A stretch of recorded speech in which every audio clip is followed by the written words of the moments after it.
Muito bem. Podemos ir para a final da Taça Rio, porque teve isso hoje também, né? Teve isso. Teve final de Taça Rio e o Botafogo assegurou a participação na Copa do Brasil. Na prática, né? Que tem aí de benefício com esse jogo, foi a classificação. O Botafogo já tinha vencido a primeira partida da final por 2-1 e hoje aplicou uma goleada no Audax. Né? 5-2. Jogo movimentado, cheio de gols, tem algumas alternativas, momentos em que o Audax parecia incomodar um pouco, mas com superioridade do Botafogo, né, Manso? O Botafogo, e agora mais uma etapa do Botafogo buscando formação do trio de meio ideal, que é algo que o Botafogo ainda não conseguiu ao longo desse início de temporada solucionar, e as opções pelos lados do campo. Hoje começou com o Lucas Fernandes, começou com o Marlon Freitas, começou com o Raí. O Botafogo teve aparentemente, e aí você vai ter sempre que descontar um pouco que do outro lado o Audax ofereceu muito menos resistência do que ofereceu durante 50, 60 minutos do jogo de ida. O fato é que o Botafogo... O jogo de ida pesou muito a questão física. O Audax no segundo tempo sentiu demais o jogo. O Botafogo fez algumas mudanças também naquele jogo, quando passou o Marçal a atacar um pouco mais por dentro, enfim. Bom jogo do Lucas Fernandes. Mas o Botafogo deixou a impressão de um time que com a bola foi melhor do que nas últimas partidas, conseguiu encontrar o caminho de finalização mais rapidamente. Só que qual é a questão? Quando o Botafogo mais uma vez faz um jogo que sinaliza com uma evolução ofensiva, ele mostra um certo desequilíbrio sem bola. O Audax incomodou em alguns momentos do jogo mais do que se deveria esperar, diante do que e diante inclusive do que são os desafios que esperam o Botafogo no restante da temporada. Ou seja, é um Botafogo que ainda termina essa etapa do ano. Agora ele vai se concentrar bastante em campeonato, Copa do Brasil e Campeonato Brasileiro. Tem 3 competições, né? Tá na Sul-Americana e tá na Copa do Brasil.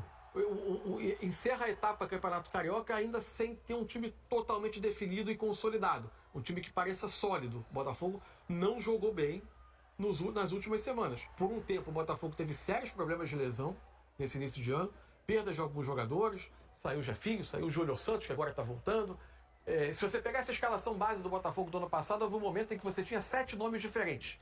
Entre perdas e entre jogadores lesionados. Que o Luiz Castro não contava. Alguns desses jogadores foram voltando, mas o Botafogo não conseguiu recuperar padrão. O Botafogo é um time ainda em busca do seu melhor padrão para poder fazer um campeonato brasileiro razoavelmente tranquilo. Por enquanto tem muita interrogação no que vai ser o Botafogo do Campeonato Brasileiro. E o adversário da Copa do Brasil, se você pegar como base o que foi o campeonato estadual, no caso o Gaúcho, é o Ipiranga, né, que deu um trabalho. Adversário do Grêmio na semifinal e foi difícil de dobrar. Foi nos pênaltis. Problemas. A classificação foi nos pênaltis até um pouquinho mais difícil do que foi a própria final pro Grêmio. Exato. Contra o Caxias. Muito bem, estamos vendo aí os últimos momentos dessa goleada do Botafogo sobre o Audax, e já está falando Eduardo Barros, que foi hoje então o técnico não teremos o Diniz, do Fluminense. Provavelmente não teremos o Diniz.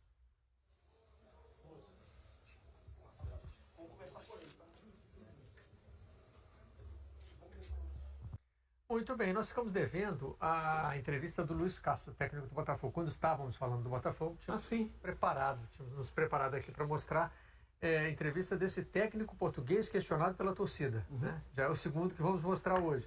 Mas o Botafogo não manifestou em nenhum momento nenhum movimento nesse sentido. Qualquer movimento no sentido de não continuidade do Luiz Castro. Está aí o trecho da entrevista. O que me interessa neste momento é realçar tudo aquilo que nós fizemos hoje, porque nós hoje não podíamos ganhar aquilo que ia para além deste jogo. O que ficou para trás, ficou para trás. O nosso objetivo, a partir de um determinado momento do estadual, era no momento em que nós fomos afastados nas 4 finalistas, era chegar ao apuramento para a Copa do Brasil no próximo época. O meu objetivo foi cumprir em condições muito difíceis. A equipa tem 16 jogos, penso eu, feitos, e ainda não jogou um jogo em casa. Viajámos, jogadores muito desgastados, mas sempre muito prontos para se entregarem com muita dignidade. Eu gosto muito da forma como eles se entregam. Nem sempre jogamos bem, sim, nem sempre jogamos bem. Mas hoje foi um dos dias em que estivemos bem no jogo, tivemos sempre o jogo controlado, fizemos golos bonitos. e a equipa teve muito prazer e sentiu-se muito prazer na equipa ao jogá-lo. E isso para mim também é um sinal muito bom, porque, como diz, são jogadores que não têm sido, alguns deles tão utilizados como outros, e eles olharam para o jogo como uma oportunidade. É como nós devemos olhar para a vida. Falando em jogadores desgastados, ele mexeu na escalação, né? Por conta do próximo jogo do Botafogo pela Copa do Brasil. Mexeu. Começou com meio diferente do que ele começou no jogo de ida, enfim. Teve bastante mexida no time. Está tentando também enfrentar esse período sem desgastar muito o elenco. O jogo é fora, né? Contra o Ipiranga. O Ipiranga é fora, a ida é fora. Né? Em Erechim. Isso.